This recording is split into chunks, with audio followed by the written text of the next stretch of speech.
Welcome to Fourth Ram and Goal. The picks are in, the drinks are poured. So grab a glass, put the game on mute, and take a listen. Let's do this.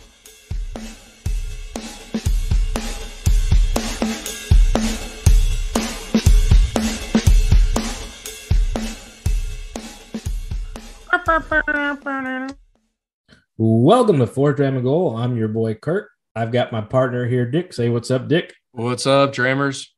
It's still the off season, that downtime, but we're up on everything that we need to be with the draft. We're going to talk about that. We're going to drink some good whiskey, some classics, because Dick dropped the ball on the information for tonight, but we'll get into that later. Before we get into that part, Dick, go ahead and hit him with all the fancy schmancy websites. That's a good start. Websites and social stuff. Great job there, Kurt.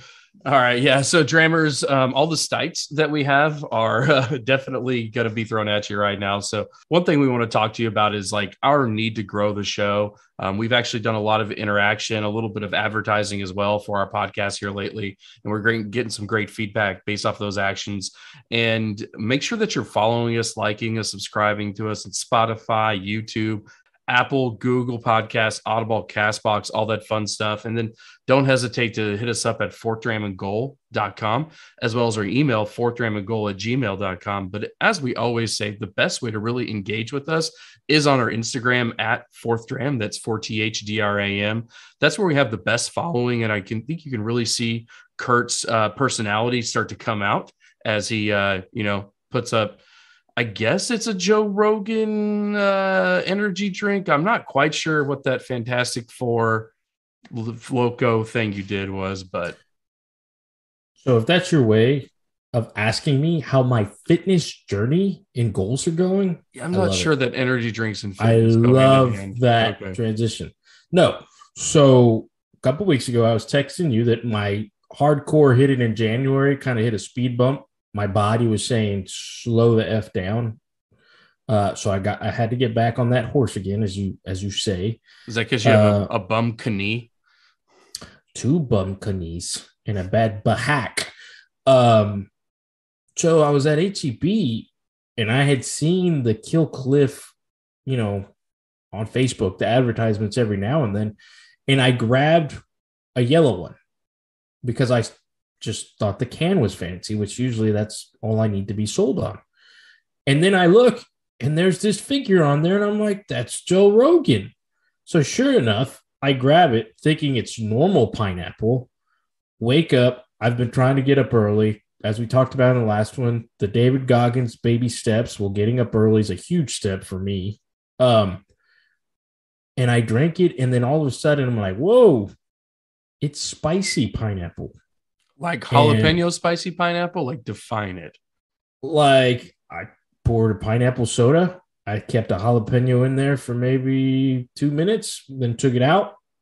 If that I think that's very accurate. And yeah, but I enjoyed it. I was like, oh, okay, got a little spice in the morning. So I went and got like 4, got through last week, got 4 more this week. So far, so good. So yeah, Joe Rogan and Kill Cliff, if you like my posts, hey, we've got some free advertisement here. Let's get our 500 followers, our 300 followers on board for you. It's 385 as of this recording, man. So watch out. Sweet. But yeah, that's been going on. What else? What's been going on with you, buddy? So I think a lot of this happened since the last time we recorded, right? So you've had a couple holidays. Let's say you had Cinco de Mayo, you had the Kentucky Derby, and then Mother's Day, all in the same weekend. Hell of a back-to-back-to-back. So did you do anything exciting for anything? Those were all great. Minus the Kentucky Derby, which I didn't. I just, whatever you text me, I'm like, cool. The wife's birthday was a fun one. We had a fancy smancy French dinner that was, words will not do it justice. We went to the Artisan, downtown Houston, very fine establishment, very friendly staff. Had some things, you always want to go challenge yourself. So I was like, the wife has never had escargot. But when I saw the menu, and this is controversial, they had foie gras, and I may not even be saying that because it may be foie gras. Do you know what that is? No idea. Okay, so foie gras is very controversial. We actually may lose some followers after this, but it's okay. We can get 10 that we lose. It's like bull testicles or something. Where are we going with this? No. Okay, so it was like banned in New York and California. Basically, they take a duck or a goose and they force feed it like with a tube down its throat. Oh yeah, now Yep. this is ringing a bell. Yep. To like just expand its liver by like 10. So you're not gonna not try that. I mean, if it's on the menu. And I did not tell the wife about this till afterwards, which I shouldn't have told her, but I'm such a nerd. But anyway, delicious. Beef Wellington, delicious. Ribeye, delicious. Just all around great. Afterwards, went to the Reserve 101, got a couple old fashions. They make this pretty drink that you knew a lot more than I did. A New York sour Yeah. So it sounds like that is a rye twist on a tequila sour. with egg whites somewhere in Yeah. there. Egg whites. Yeah. Simple syrup. Throw it all together. Kind of like a mix on a tequila sour and I would say a rye Manhattan. Yeah. So that was a cool little spot. Had the whole back lounge just to kind of relax. The bar area was very crowded, but for good reason. It was good drinks. So that was a good one. Mother's Day was good. St. Arnold's Brewery, can never go wrong there. Dude, those are What? some great pictures of you and the fam. Thank you. I Yeah. try to not get in as many of them because I tend to not look as good as them, but I would say this about your wife. I think she did a good job cleaning you guys up for being presentable on that fine occasion. So and she picked awesome places. She wanted a good breakfast from House of Pies, which is no arguments there. And then she wanted a cold beer from St. Arnold's, and I was ready to propose all over again.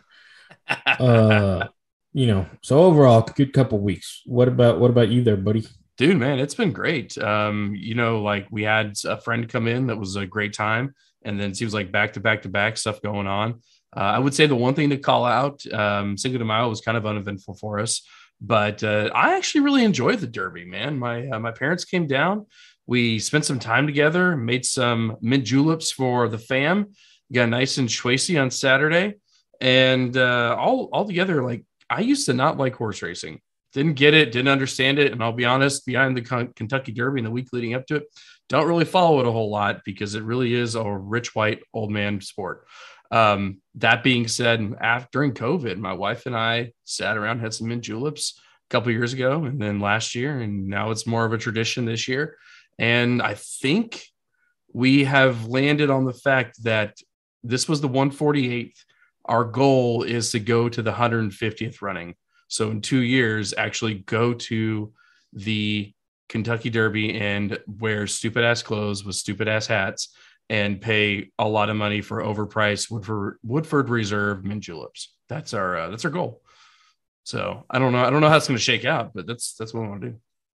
I mean, I think I said it in last year's episode when we had the Derby that my dad told me being in the infield is like one of the greatest experiences, like drinking, partying, enjoying life that you can have. But I'll save that information till we get to that segment when we actually talk about results and all that, and you get to geek us out. I'll geek out for a little bit. I was glued to the TV and I was texting you. These were like all my heroes on one series that, and you hadn't seen it, but the Comedy Store documentary on Showtime. Holy cow. Like that was just a timeline of awesome events to when it started. Letterman, Kinnison, like all the way Seinfeld. to the guys now. Yes, dude. Oh my gosh. And then you just see the interviews and the pictures on the wall, and the place looks like shit, but it's like the greatest historical marker, like in Los Angeles. Totally need to sit there and watch that if you were a fan of all their podcasts and all their comedy, and totally was a little bit of influence for like me, like, oh, okay, let's get and then it was a little sad at times, like Bob Saget was on there, and then they had like little tributes to Richard Pryor and all that. So definitely check that one out. I'll have to check it out. I've seen a couple different ones, maybe not that one. But it makes me think of my wife and I are actually going this Friday. So we'll go before this is released. We're going to go see Bert for the second time here at the Majestic in San Antonio. Nice. That's such a badass place to see a show. Like the Sugarland Arena was awesome when we saw him, but that's just got a little bit more Yeah, there's a little more history, a little more decor, I would say, at the Majestic. We saw him a couple years ago there, I think right before COVID hit. And dude, I was just like poking around on Ticketmaster, and Ticketmaster's got his own thing. We know that the prices are going to be expensive there, right? Chris Rock tickets are going on. He's going to be coming through here, I think in like July or something. Dude, not even front row tickets, like 15 rows back, still in like the bottom level. Do you know how much those are going for? Those probably 500 because I looked. He's coming to Close. Houston also. Yeah, Yeah, they were $600 pricey. bucks. $600, not even dead center, like off to the side. And I was like, no, I can't do it. But you got to ask yourself this question: before the whole Will Smith incident, were they going for $600? No, people want to hear the story. They want to hear the story. Those prices are still a slap in the face. I don't know. Oh yeah, complete. Like 150 for like bottom row is like most I'm paying. So, as that joke goes over Dick's head. Oh no, I got it. I was just letting you kind of reminisce in the face. Yeah, you know, like Will Smith when he walked on. Oh no, I got it the first time. It just wasn't that funny. Yeah, no, cool. Yeah, but you get it anyway. All right, let's get to what we don't do best, and that's talking about the alcoholic drinks that we have in our containers today. What do you have? Well. Your Glencairn, my friend. So I'm taking a page out of your book, man. I got a little Maker's Mark Cask Strength. It's one of your hometown favorites. I don't know why I said hometown favorites, but it's one of your favorites. And this one is batch 21. I am from Kentucky. Oh, I forgot that. Yeah. Now I'm from Kentucky. Now? Batch 21-06. This one comes in at 110.8 proof. And it's one of those things that I saw it. I thought of you. There's only 2 bottles left. And I was like, you know what? I haven't had that in a while. Let me grab it. And you can't see it quite right now, but this is a very good dip bottle. And I am a sucker for a heavy dipped Maker's, a slam dunk, if you will. So that was always an indicator that, yeah, that's probably the right bottle for me. I will tell you though, before we get into reviewing this, threw me off. If you've ever had a bottle of Maker's, you understand like it's red wax, you get the little tab at the top, you pull that off. And I was looking for this dramatic pop. Nope. It's a screw top. It's screw top. Like it threw me off, and it has thrown me off every time I've opened this bottle up thereafter. So is that normal with all Makers, or am I just misremembering a pop top? Like the cask strength is a screw top. It's the one bottle because it's a different bottle. Interesting. That kind of takes away from the. And then it used to be a smaller bottle, longer neck when it like a couple years ago. Still very good. But anyway, so Dick totally screwed me because he was like, we're going to do a Cinco de Mayo episode. We were going to record on Cinco de Mayo, so I didn't really screw you. As if our episodes, they're released a couple days, still in the, I can celebrate Cinco de Mayo every day, first off. I have that right. And he's like, tequila. How's that song go? Tequila. When I drink tequila. You know, the one where he's like deaf at the beginning of the music video, and then they go to the cabin. Dan and Shay. Sure. Correct? I was thinking of the dun dun dun dun dun dun. Anyway, so I'm like tequila, and he's like bourbon, and I'm like neither, depending on your controversy or not, whatever. I have a 375 milliliter plastic bottle of Jack Daniel's No.7, the Tennessee Sour Mash Whiskey from Jack Daniel's Distillery in Lynchburg, Tennessee. Have you heard of it? Good news is I don't think we've ever reviewed that one before. I don't think we have either. So, Dick, I had to do a project on the computer the other day. I tend to enjoy a fine glass, and I wanted to go to the store, and I had like 10 minutes till closing, as I always do. And there was my friend behind the counter for $13. So I grabbed it, and now I'm drinking it now. And since I don't have anything else that's new that I haven't reviewed, we're going to go with that for tonight, buddy. Hey, we always say we are the every guy and every gal whiskey reviewer, right? So yes. I don't see that there's anything wrong with that. These are 2 very achievable, very grabbable bottles, and That's what makes us a little bit different. We're not the podcast that's going to give you the rundown and the mash bill and what it takes to create every whiskey that we've ever done. We like to do a little bit of history. Done that multiple times. Yeah, but it's more like a special occasion. Like we like to bullshit, but I do have to talk. Well, we'll get into that in a little bit. But okay, second dram. Let's do that. Let's get in the second dram, man. I have a plastic bottle today, so that ding will not be coming from me. All right, so second dram, we're going to get into some headlines. There's some things that me and Dick have been texting back and forth about. This is where we get to talk about them, get to dive a little bit deeper into them, because usually we don't give a shit after about 10 seconds of texting something and we move on to the next thing. It's very all over the place, our texting. Yeah, it's typically, how can I find a good way to make you feel bad about your team and or insult you?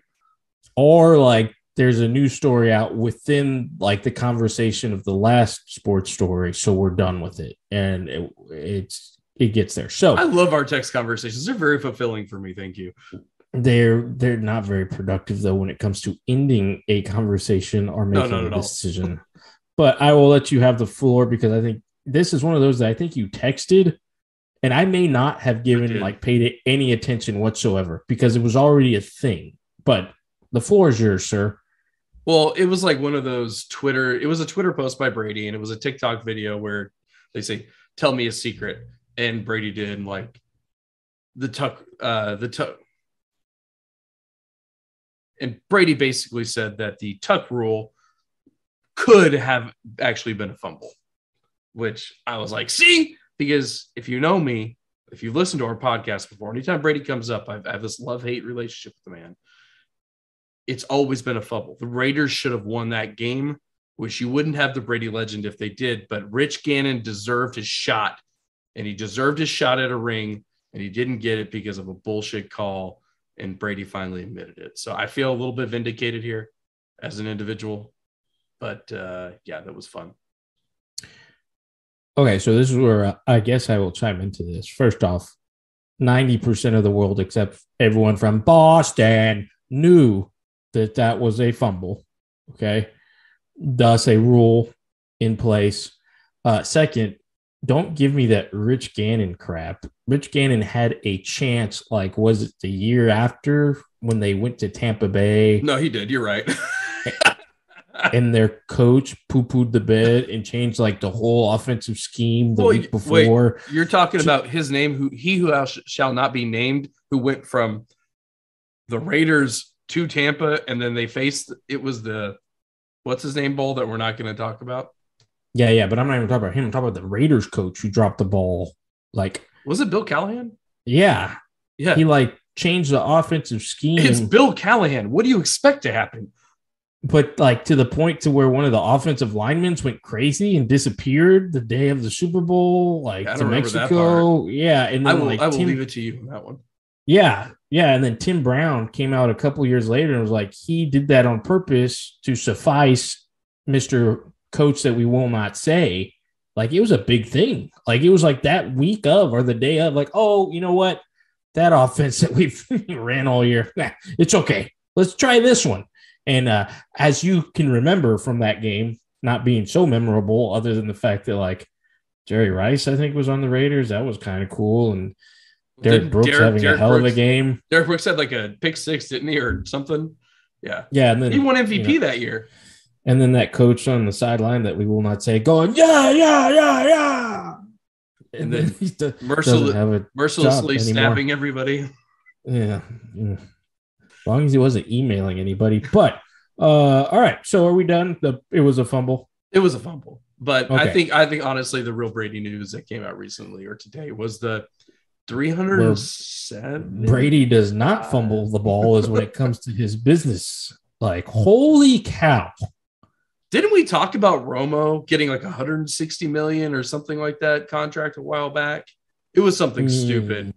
Once again, like, this is Tom Brady. I mean, is he automatically? I know the social media, he's on point. I mean, his social media is awesome. And his interviews are great. Do you have any doubt that he won't transition well into the booth, or is it just a given that he's going to be fantastic?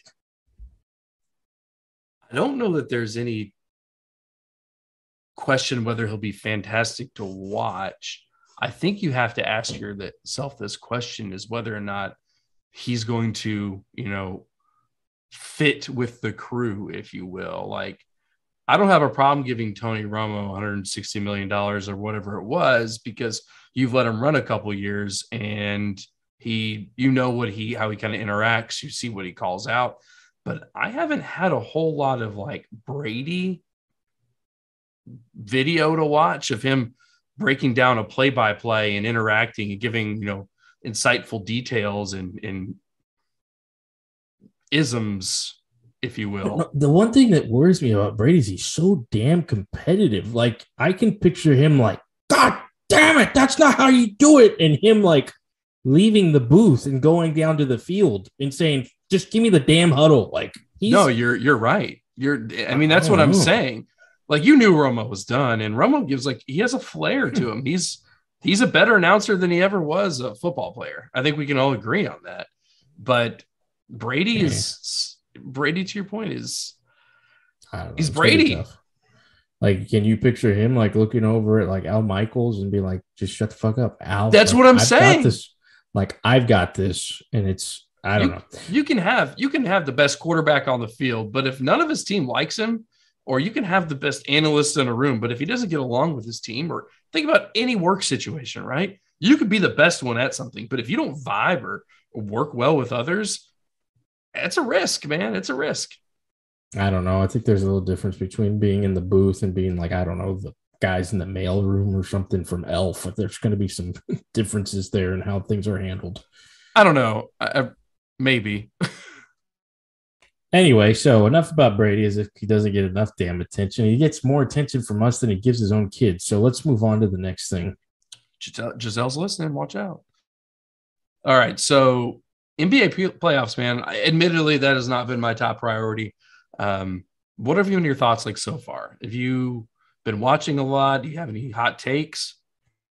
I have not been watching a lot, but every time I do chime in, and there's like a universal like consensus right now, the foul calling is just bad. It is so soft. And I'm not talking about like when like Peyton the Third's elbow got shattered. Like that was okay. That was an ejection. But there's been like, I just chimed into the end. Boston just blew it to the Bucks right now. Great comeback from the Bucks. But like there was like 2 fouls at the end on both teams that I'm like ticky-tacky. Really? Like y'all are literally like just don't even go for the basket, go for the foul. Like it was that bad. So there have been some complaints. I think Chuck's made a couple jokes. But what other game was I watching a couple weeks ago? I don't know, just reffing, and then even some of the basketball reffing in the tournament has just getting soft. Other than that, I think the teams there that were expected. Teams look like it's close series, but I think teams in the Eastern Conference and Western Conference Finals are going to be no surprises there. So yeah, I'll keep watching, and I'll get glued when it's the finals or something. So I got to ask you, dude, like I sent you a little clip of JJ Redick's reaction to some comments that were made about Draymond. And I'm not a big fan of Draymond, right? And so I think it kind of swayed me a little bit because it gave me a fresh perspective. But essentially people were getting mad at Draymond for talking too much. Basically just say, shut up and play basketball. That's what I got out of it. And JJ stepped up and basically said like, no, he should be able to talk. We should listen to him. He's one of the star players in the NBA. And the problem is the old fans that don't want to hear the NBA, the players talk. They just want them to shut up and play basketball. What were your thoughts when I sent you that? So I won't get too political, but, and you say you're not a Draymond guy. I am a hate Draymond, like, because of, like, he's that guy on the court. Like, he's that villain dude. Yes. But I've always been like, you can't deny the hustle. Like, he's a hell of a player. A hell of a player. And then JJ, even more. I hated him when he was at Duke. I love JJ. I've always loved JJ. But they're both, I mean, I have no problems with what he said. I think he speaks for a lot of the common viewer now. I've never agreed with the shut up and dribble crowd, no matter the age, because it's like if you want to say shut up and dribble, then you shut up, dribble until you're the greatest basketball player in the world, and you have a platform to use your voice for things like, oh, I don't know, charities, the schools they've put together, the work they've done, and the models that they've been. But, I have nothing wrong with what JJ said. I think if I'm correct, is it Mad Dog? Is that who's with Stephen A? Yeah, that sounds right. Maybe. Um, but no, I don't have anything wrong with what he said. I think he was speaking his mind, and he made good points. He talked about Draymond in a podcast. Like those two things alone, those are that's us. That's the younger generation, younger than us. So I mean, nothing wrong with JJ. But are you okay? Me? I'm Well, because great. you're gonna have to buy tickets to see the Austin Spurs Oh, next year, shut the right? fuck up. Or like It's the like year it's a after, few right? games. I don't want to hear anything. All right. No, I'm not okay. I You mean, remember how they were talking about Vegas a couple years before the Raiders move, just to kind of get the feeling around. And dude, I can picture it. He's on the sideline. He's going, all right, all right, all right. We're gonna put that Austin Capital in the new updated logo. The tacos aren't gonna be as good. Austin Spurs, baby. are you done?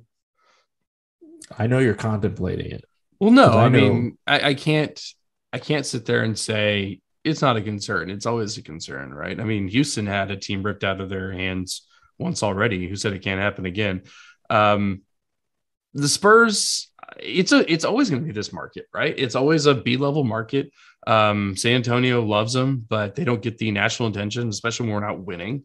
Uh, but I have to go back to Holt, gave him by his word. I mean, there's nothing else you can do. You have to really believe the fact that we've been here since 1967, and it That would was a take beautiful letter, right? That was released. yeah, I mean, he had to say Beautiful. it.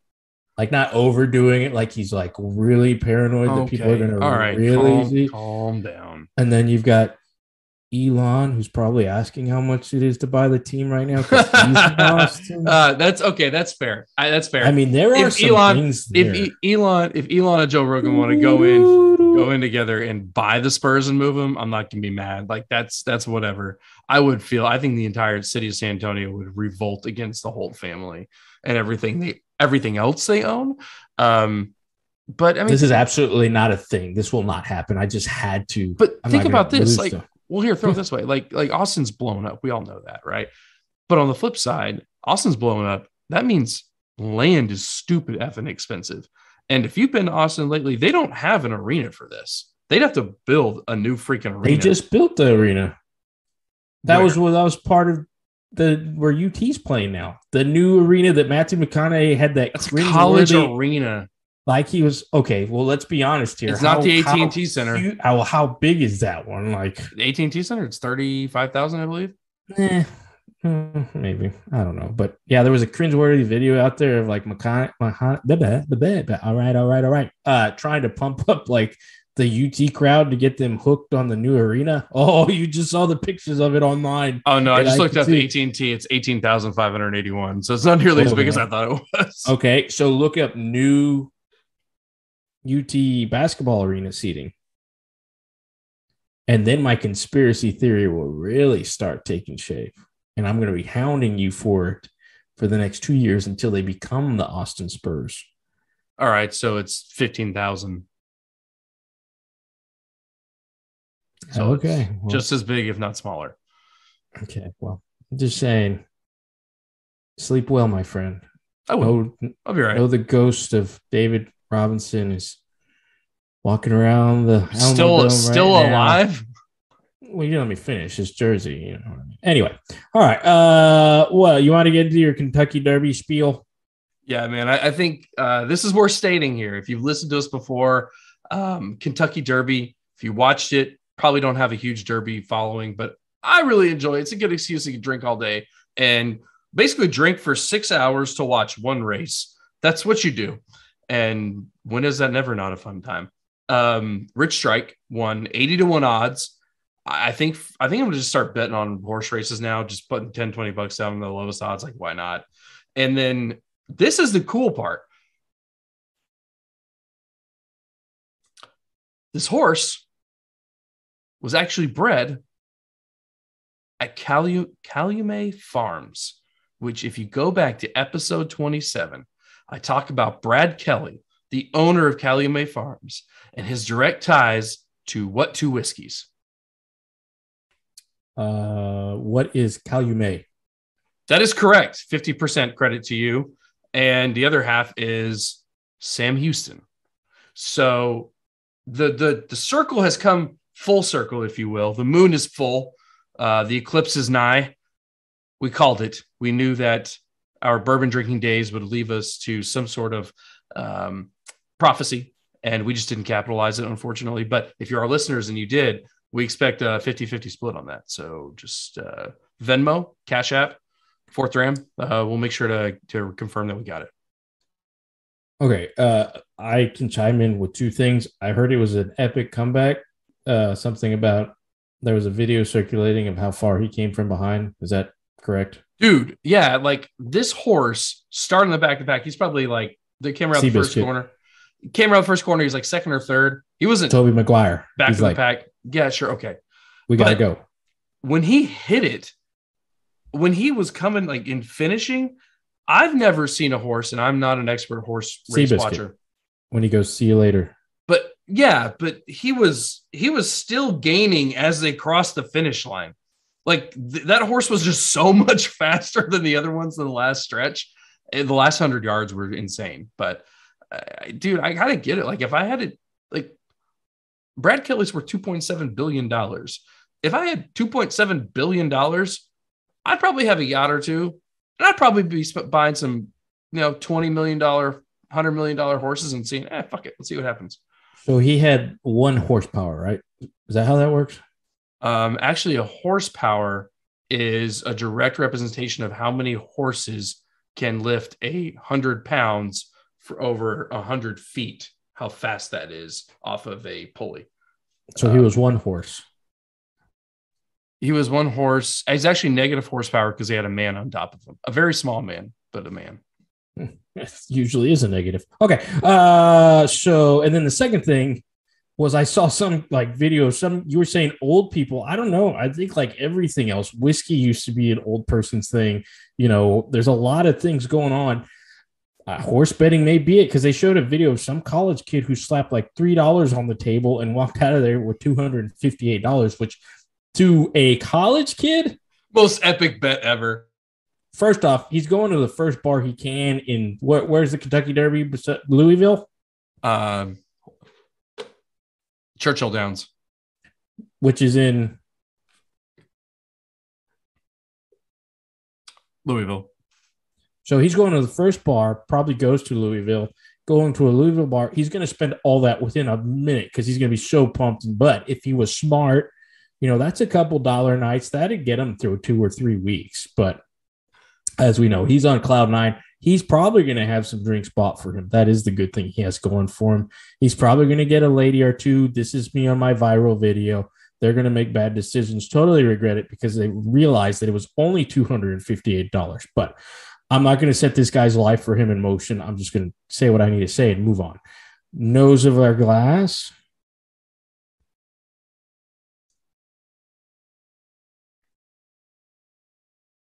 Oak, peanuts, bubble gum, honey. I'm not going to take honey back. It's more of like a syrupy molasses situation. I think this is the one where you say like Coke syrup, if I go back to that. It is. It's so like cherry cola syrup. Yeah, I see it. Like it's viscous. It's pleasing.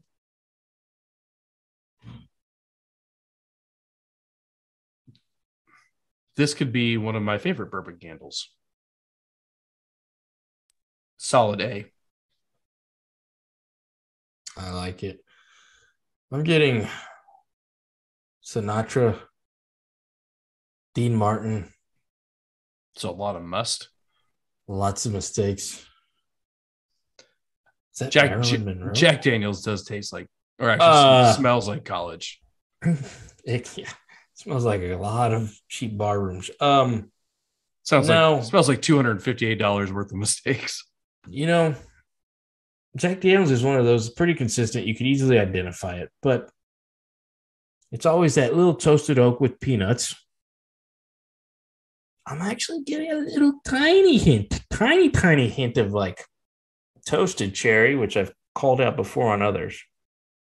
But that peanuts is so. Do you not get the charcoal anymore? Like that light, airy, sweet charcoal? Here comes your Kurt weird specific thing.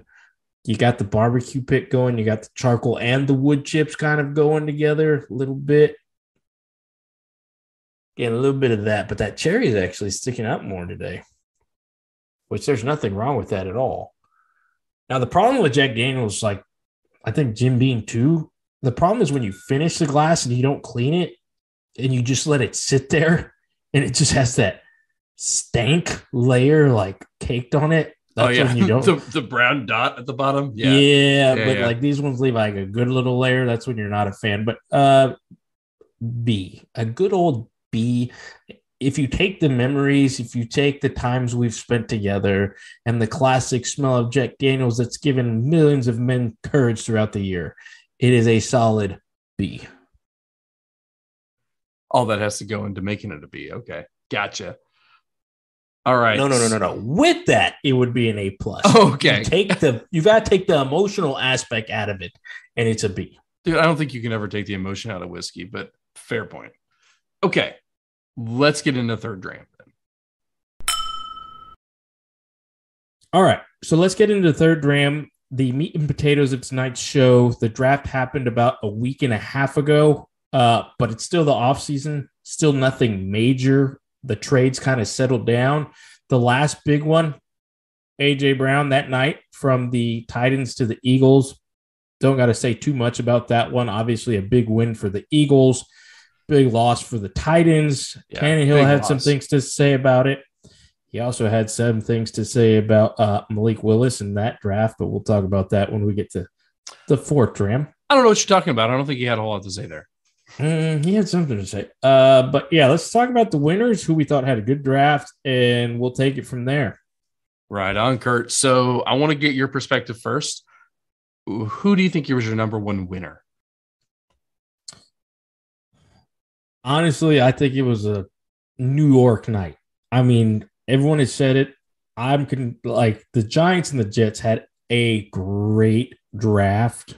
Foundational, exciting. Thibodeau, I said it before.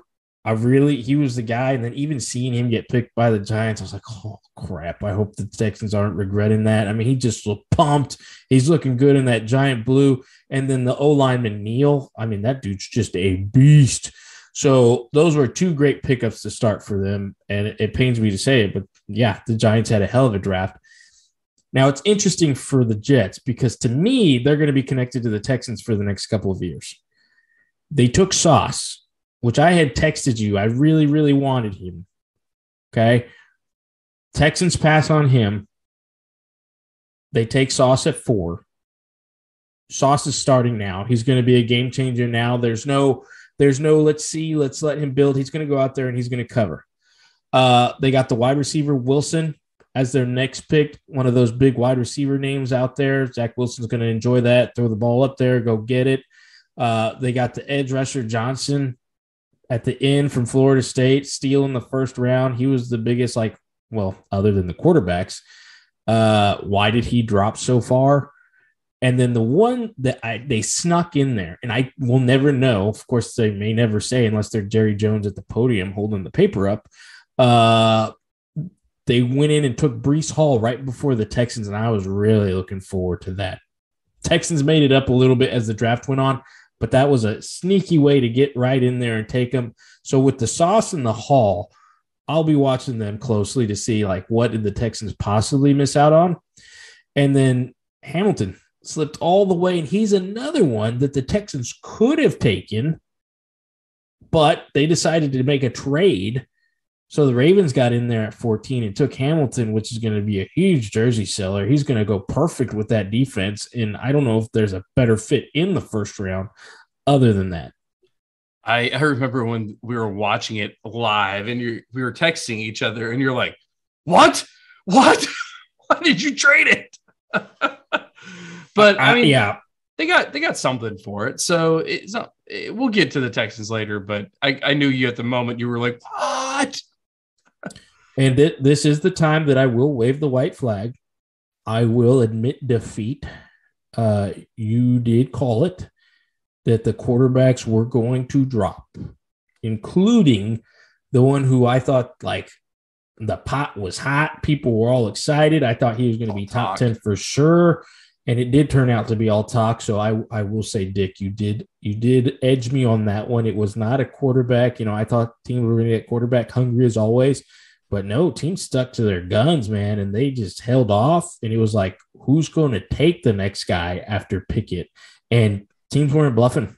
I mean, it was a defensive like slugfest. What do you want to call it? It was a defensive rout in the first round. The one thing I had a problem with, I agree with your Giants. I agree with the Jets. I'm going to poke at the Ravens a little bit. If we talk about the Ravens being a winner, they took a lot of defense. And who the hell is Lamar Jackson supposed to throw the ball to?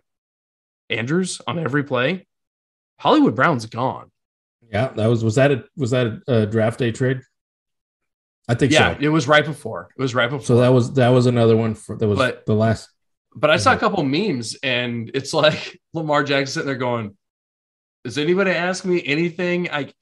It feels very similar to the Aaron Rodgers situation, right? Who are you guys going to give me to throw the ball to? Sure, I re-upped, but you're just letting everybody and their mother leave me, and then you're not backfilling anybody. I get the Ravens are a defensive team. They won a championship with a whole defense and like no offense, but he needs someone to throw the ball to. Otherwise, I'm just going to draft this year Lamar Jackson in our fantasy draft, but I'm just going to stick him in my halfback position or one of my running back positions or a flex. And I'm just going to get his yardage. Like that's all I need from him because he's going to have a 2,500 yard season. Yeah. And then there was one of those, Facebook suggested for you. Maybe Lamar Jackson knew about that, possibly from Hollywood, that said he may have known from it. I don't know. I didn't read the article. Wasn't going for the clickbait, but yeah, good point. So yeah, I guess you're saying that the Ravens would be a loser of the draft. I'm not saying that. I think the Ravens did the right thing in restacking their O-line and focusing on defense, but they need to make some trades. Like something's got to happen. They need to find Hollywood Brown was a diamond in the rough, and they cultivated him and found him, and that's great. See, I don't know. I don't know if he produced enough. Like obviously not enough for them to keep him. I think it was questionable enough for where they made the trade. They need to find a Chase Claypool. Like find some dude. They're like, oh, it's okay. Yeah, anybody would take a Chase Claypool if they could. Any other picks in the first round or overall that you really got you excited for? Pickett, Pittsburgh, anything? You think he's perfect for that fit? Because I think he may work out there. He may work out. I don't think that you're ever going to get me excited by Pickett. Is it the gloves? Is it the tiny hands? It's the only reason anybody knows his name is because of a fake slide. I just picture the guy from like Scary Movie reaching down to pick a fallen teammate up, and it's that little hand to. No, okay. Sure. I think the winner is Aiden Hutchinson. I mean, how can you not say number one pick, projected number one pick? He didn't draft. He didn't do anything to lose that spot. He's staying home. I don't know long-term if he even stays with the Lions or if they try to draft him or tried to trade him for, I don't know, like a decent quarterback or something, but 10 years from now, after he's given his whole career. Yeah. But he'll maybe win a championship when he's 34. But I think he'll get one eventually. It's like Jacksonville or Detroit. I guess I'll stay home. Stay in that cold weather. Decisions. In all honesty, I mean, really, the one winner we can say out of all of this, whoever got drafted in the latest round to the Super Bowl winning team and makes the roster, that's the winner of the draft every year, right? True. The Chiefs had a pretty good draft, but anyway, before we get into losers, which let me throw this as my, warning label, and others have said this. Draft grades are very tricky. You're literally like predicting how this person's going to do, and this whole set's going to do. So yeah, these could mean absolutely crap, or they could be spot on. I do think the Giants and Jets did put like Thibodeau's that one guy where it's like, could he be a reach? Could he not be a reach? The hustle, whatever, like I said in the last episode. But take the draft grades. If you are one of those people that are listening to us and you just want to go shoot the shit in the garage, like some things, because we obviously do not. So pretend you do. Tread lightly with draft grades. Stick to names. Stick to specifics. Yeah. Kenyon Green definitely won. He was a second rounder in the projections, and he got drafted by your boys at 15. We're not talking about the Texans yet. That's saving that for no, dessert. I wasn't. I was talking about specific names, like you told me to. So that's what I was doing there. Speaking of dessert, what do you got the palate on this glass there, buddy?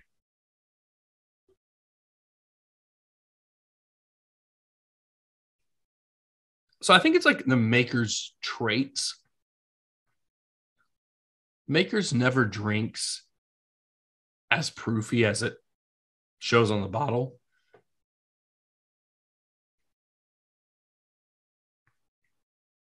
You get honey, cinnamon, kind of a big ready gummy taste to it. Mildly viscous, even for 110 proof. But there's that bourbon spice, like it's a sweet spice, if you will.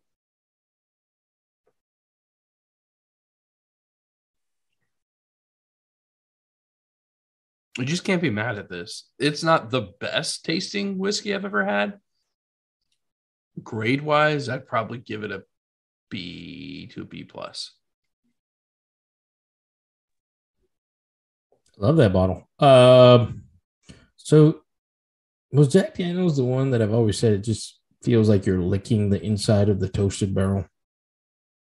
I mean, that would make sense. Because that's what it is. It is what it is. It's like licking the toasted barrel. You got some heat on the tongue for 80 proof. It tastes like the coal mines of Tennessee. Yeah, I mean, it's Jack. It tastes like Jack. I think Jack's one of those that it's made the name for itself. Like it tastes like Jack Daniels. I'll keep it simple. B-. Once again. Is it with or without the memories? Okay. Without the memories. Okay. Without the memories, without the Eric Church, without the Sinatra, without the amazing documentary that we've talked about before. Go back, look at our episodes. B- on the palate. All right. So then let's go ahead and get into our losers, our fourth dram, if you will. The NFL draft overall, people who had some opportunities and maybe should learn from the lessons they made in the past, learn from the mistakes they made in the past. But I think we could probably both agree, and we already talked about it earlier, Malik Willis probably is the biggest loser, and not in the fun, like, weight loss game show way. So I read something, and don't quote me on this, but that he went from a projected $350 million earning quarterback as a first rounder to probably a lifetime $35 million quarterback. What are your thoughts? Well, it can't be a lifetime because if he goes out there and tears it up, he can always get that new contract for the new team. Goes back to projections, right? Right. Well, once it goes back to draft grades. Win or loss? Lost, yes. You had to wait the next day, almost like next day. But then you talk about where he ended up. Like, is that best for him? Is he one injury away from taking that franchise over? Are the Titans the worst team to be the quarterback for right now, where you just have to turn around, hand the ball off to Derrick Henry, and then you're making defenses like, oh, if he doesn't have the ball off, guess what? He can run or he could throw. I mean, that's what it depends what you're talking about there. Now, yes, obviously it was a little depressing for the kid, probably, but at the end of the day, he looked like he enjoyed it. He had the tears, he had the face like, okay, we're going to prove people wrong. So sad day for him as that he dropped from a potential, what was it, top 10. But then, light at the end of the tunnel maybe. And yeah, he's going to have to work harder to get that next payday because it's not going to be first round money. But, I mean, we'll see. To be determined. Because remember, I was saying the Panthers could take him at 6. And if you're like, do you want to be in Tennessee right now? Or do you want to be in Carolina?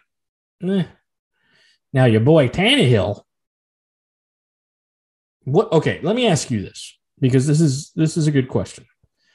There were the people that were chewing him apart.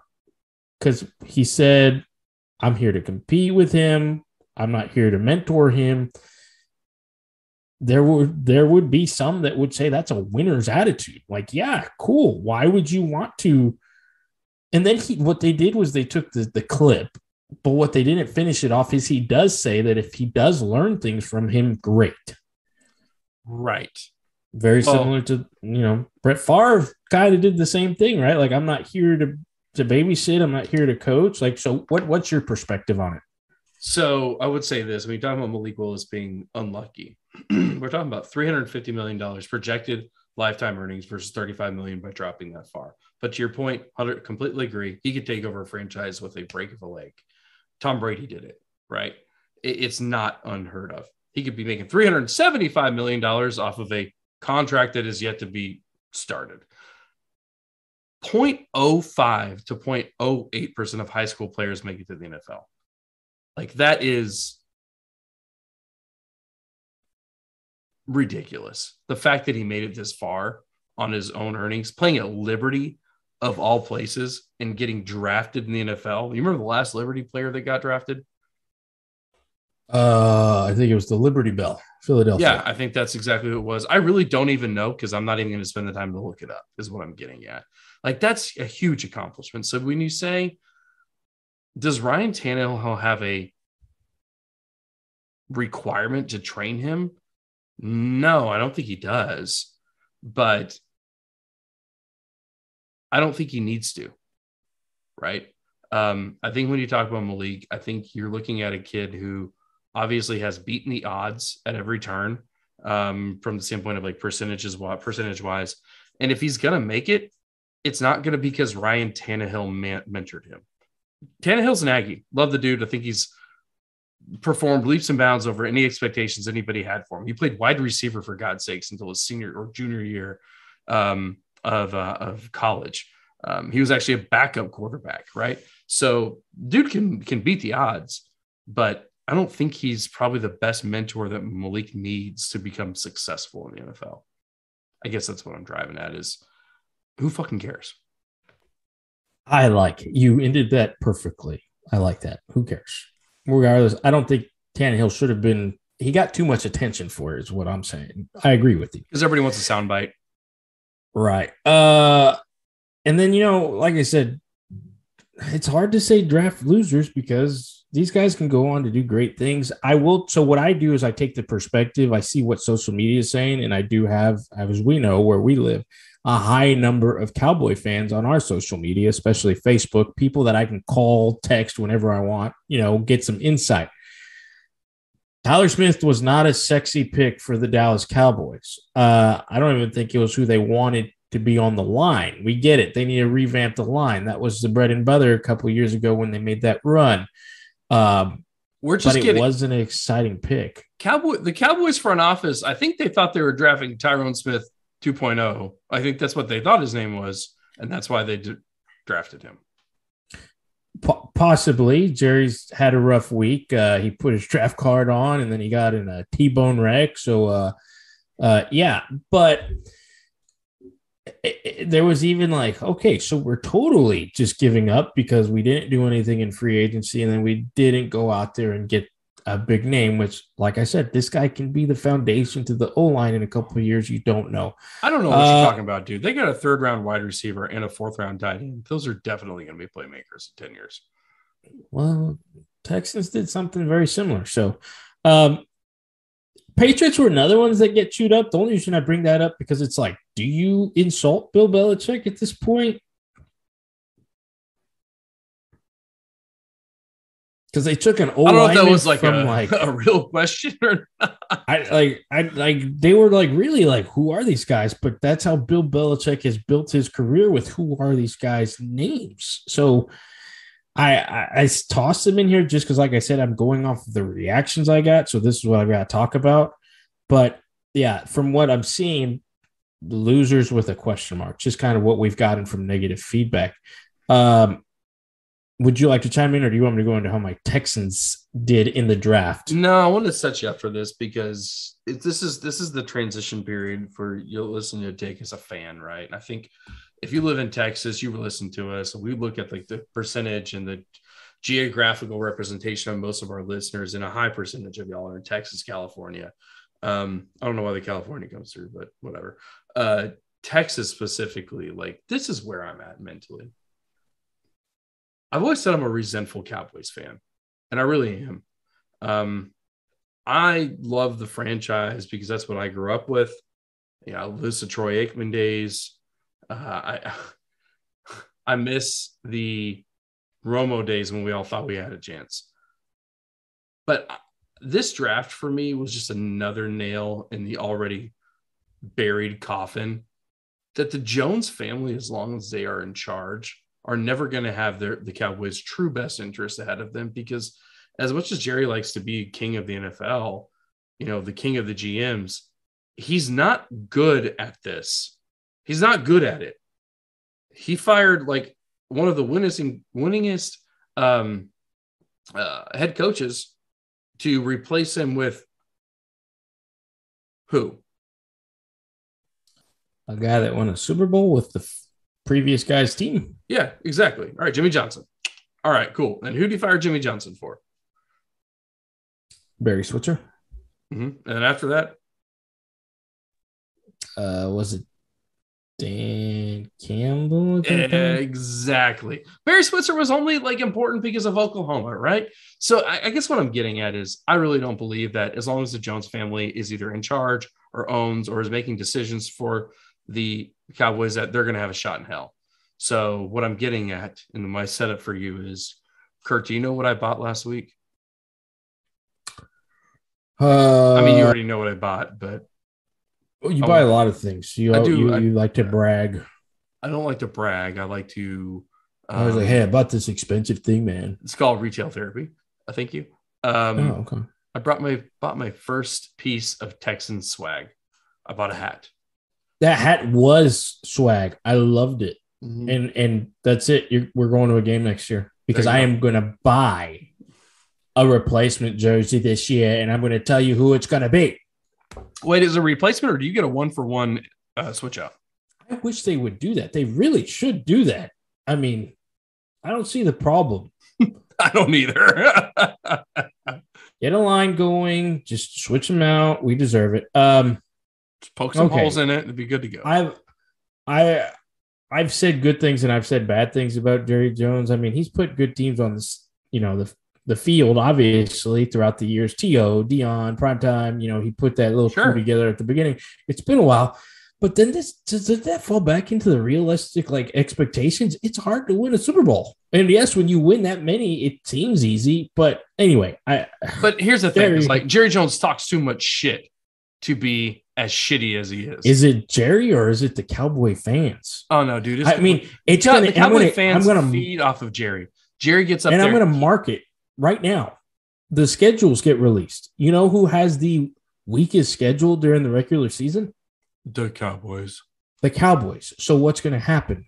They're going to kick ass through the NFC East again. They're going to beat the shitty teams, and they're going to go into the playoffs, and it's going to be the same thing. We're awesome. We're going to the Super Bowl. We beat subpar teams. Woohoo! And it's going to be a cycle. It's a cycle. Same thing. I'm saying it right now. I'm not arguing with you, but I am going to draft Dak this year because he's going to have some stupid ass numbers.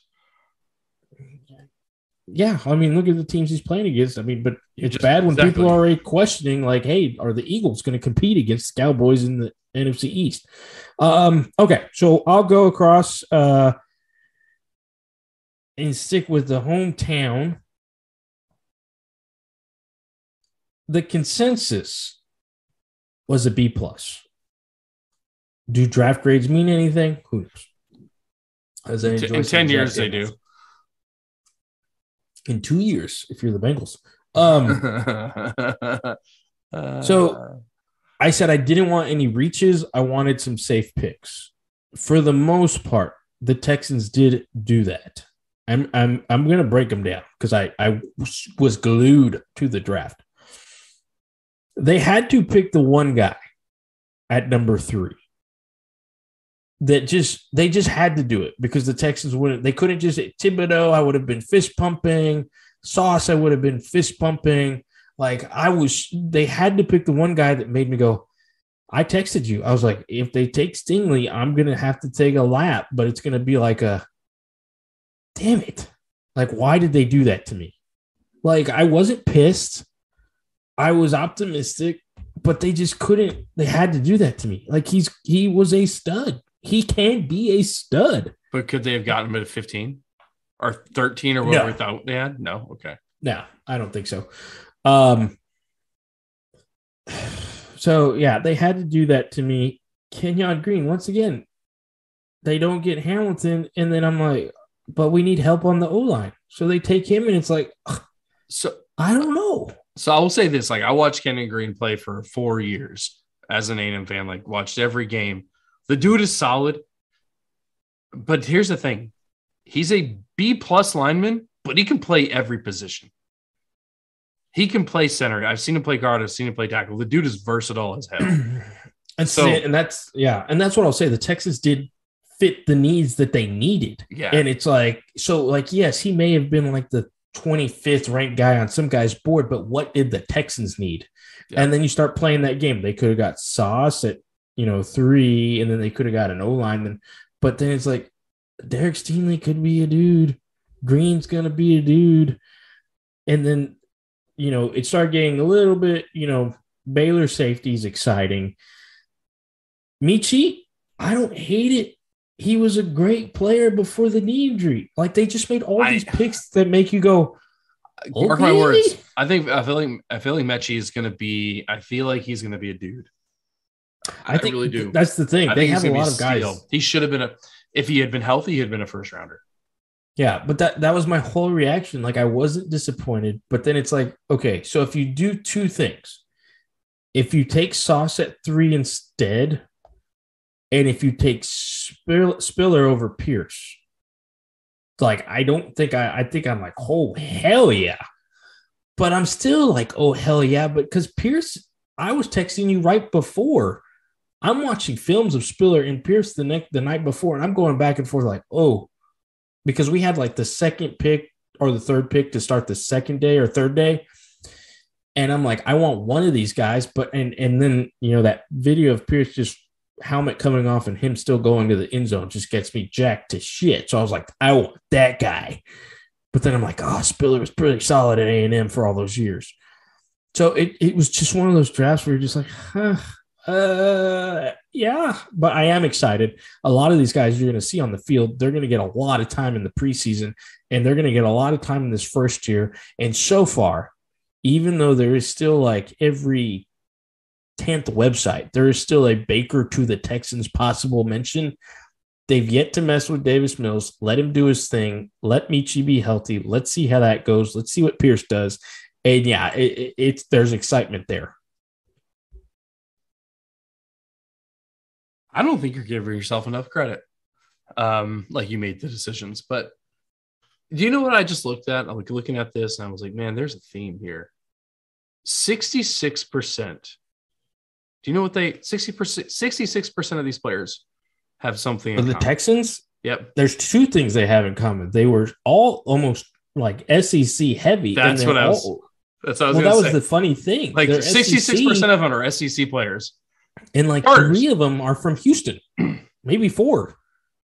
Like, And we always say, like, where do there's 2 states that, well, 3 if you count California, but I don't want to talk about y'all. 2 states that are primary breeding grounds for football talent, and it's Texas and Florida, right? Florida's a speed state, still is, whatever it may be. But some of your best players, best quarterbacks specifically in recent years have come out of Texas. But you have some dudes that play in Houston. Like, you've coached, you know what it is. Like, there's some dudes in Houston. And I think it's hard to hate this. Like, I wanted Derek Stingley jersey. I'm gonna wreck it. I'm gonna go out there, but then again, I wanted Jalen Petrie jersey from Baylor. Like, he was 5 minutes away from the stadium when he got drafted. Pierce said that he heard that Texas has like fine women, and I don't know, it was like something else. And I was like, how do you not get pumped for these guys? Like, H-Town, hold it down. Let's go out there and like, you've got to be realistic to where. Yeah, 6 or 7 this year, 6 or 7 years, please no. 6 or 7 wins this year would be great in the right direction. I think if Davis Mills like has a, you could honestly you could hope for a wild card. That's a stretch. That would be a great year. And that's the thing. It's going to all evolve around the production of Davis Mills, because then he's got him things. But you got him things. You got him 2 offensive linemen or a tackle and an O lineman, because really, like I said, Green can play anywhere. But you got him a weapon, and you got him a running back. Like, you got him some stuff to play with. Like, this is exactly what Baltimore did not do for Lamar Jackson. So if I'm Mills, I'm pretty happy. Yeah, but here's the thing. So they're kind of in a perfect situation here, because 5 or 6 wins is what's expected. Give these guys a time to grow. Davis Mills has to prove that he's the guy, though, simply for the fact that next year's QB class is stacked. Like CJ, oh yeah, Bryce Young, like they're going to be on the board, and like there's got to be no doubt. He can't have like a Tannehill year. He has to prove that he's the dude, or they're going to get one of these guys next year. So he has to have, let's make this realistic here, right? He's got to have a Mac Jones year, not a Brian Howard year. I don't even know. I don't even know. Like, I don't know if you have a Brian Hoyer. I don't know if you have a Mac Jones. Because you're talking about like Bryce Young. I love Bryce Young. Like, he looks good. And some people were saying Stroud over him. I don't know. But if both those guys are on the board. So if unfortunately, I don't think it's going to happen, because he's got Pep Hamilton. He's got another year. He's a Stanford dude. The last guy we saw slinging it from Stanford was named Andrew Luck. So I don't see Davis Mills falling flat. But let's say he does fall flat. Texans win 4 or 5 games. Those guys still get, production, get out there, experience. The only thing that the difference maker is Davis Mills takes a big step next year. You're a lot closer to a really good team 2 or 3 years down the road. You got to go get the rookie quarterback the year after. You're starting over, and the expectations are going to take a year back. It's a long chain reaction, but either way, it's exciting times. So I got to ask you this. Like, you got me kind of rolling here. Okay. So while you're talking, I'm gonna give the Texans that they have a mid-round pick, right? Unless they trade up, they're not getting a Stroud or a Young. It's not happening, right? They're gonna play okay. So then it gets left with a few other people. And let's say they've got a late round pick, or they even have like a couple second round picks, which I think they do. How pissed would you be if they pulled a Spencer Rattler card? I'm not going to entertain that thought? No, please entertain it. Come on. This is for the people. So that's obviously going to depend. If Spencer Rattler has another year like he did last year, he's not going to be there. And if they did take him, it would be for a backup role. He's playing the SEC East. I mean, he plays Vanderbilt. Great. He had a few good games. But here's the thing. Spencer Rattler's not even – there are some people that are saying Stroud and Young aren't even the top two. That old boy from Kentucky. Levis?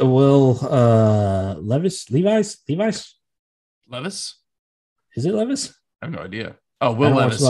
Yep. Will Levis. They're saying he can be number one, and then you have Van Dyke over at Miami. So there's a lot of moving parts there before you even get to old Spencer Rattler. Okay, so once again, I don't think I'll be worried about, oh gosh, are the Texans going to take Spencer Rattler at this point next year? It's going to be more like, do I have another year preparing myself with an exciting new quarterback, or is Davis Mills rocking and rolling and, hey, we're going deep in the playoffs? I'm with you. I just want us to be able to come back to this episode and say, Dick said Spencer Rattler. I'm just saying. You know, if Spencer Rattler goes and slangs and does his thing over there in the SEC East, I feel like the guy who does the SEC videos. We'll see. I'm still out there on Spencer Rattler. You know, he was dealt a hard card over there with old boy Lincoln Riley. And was he really?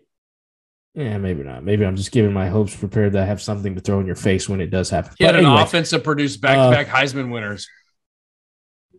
Okay, well, he didn't get to finish the year out, so that's a big asterisk. And whose fault was that?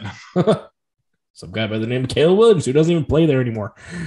All right, but yeah, final thoughts on the draft, man. It was exciting. It looked awesome in Vegas. You texted me if we should eventually go. I think if it's a place like Dallas in the near future, absolutely. No, I only want to go if it's in Vegas. Are you kidding me?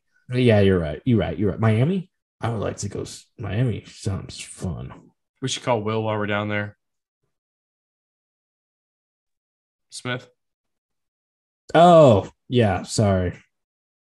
I'm more of a Chris Rock guy on that one. So, but yeah, thoughts? No, I think you hit the nail on the head, man. It was more exciting than I gave it credit for going into it. It was defensive heavy. I think I called that.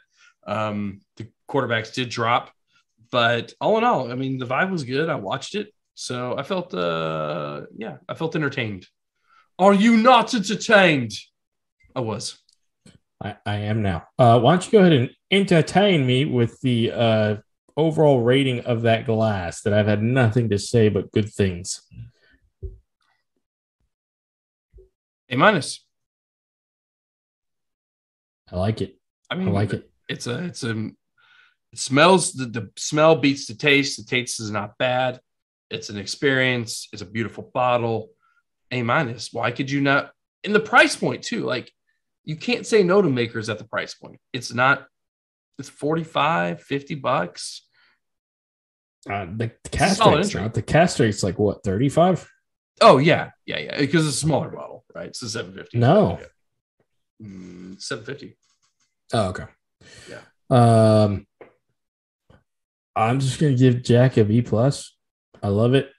I mean, there's so much there. There's the price, there's the taste, there's the tradition, there's the most recognizable bottle, I would argue, with many people. And then at the end of the day, you just kind of grow to love it, and it just gets the job done. And like I've said before in previous episodes, if it was, Mickey Blue Eyes go-to, then there's nothing wrong with that in my book. So yeah, a good old B+ for the good old Jack Daniel's Tennessee Sour Mash Whiskey. All right. So, Kurt, let's go ahead and get across that goal line, man. You want to give us our recap? Absolutely. We shot the shit for a little while, which we're just trying to let our listeners kind of get to know us a little bit more. We talked a little bit about the NBA. We talked a little Kentucky Derby. And then we gave you our overall thoughts on how the draft went. Winners, losers with a question mark, picks we liked, and gave you the ratings on 2 classic drinks that you can go into your liquor store and get today, right now. Both enjoyable, both good prices. Hope you grab one of them, enjoy them with your friends. Dick, hit him with the socials one more time. All right, Kurt. So, Drammers, as always, make sure you're following us on all the social media applications. The Instagram is the best way to follow us at 4THDRAM.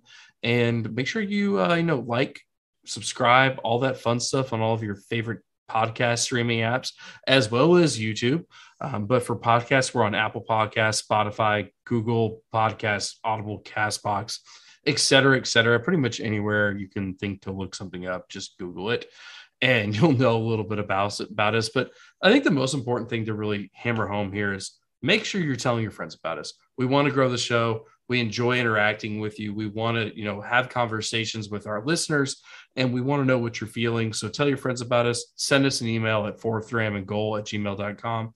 Let us know what you're thinking, and we will do our best to bring up your topic for discussion and maybe even give you a shout out if Kurt doesn't want to steal your thunder. So with that being said, Kurt, why don't you go ahead and give us a quote of the episode, sir? Absolutely. Just because I mentioned him in the show and he's one of my favorite athletes of all time, the great Brett Favre once said, "Every game I've ever played, regardless if it was preseason or the Super Bowl, meant the same to me, and I laid it all on the line." So whether you're making that morning coffee, whether you're playing with the kids, or whether you're making that career decision, give it your all, try your best, live your life, enjoy a good glass every now and then, hang out with us. To the next snap and the next dram. Drink on, Drammers.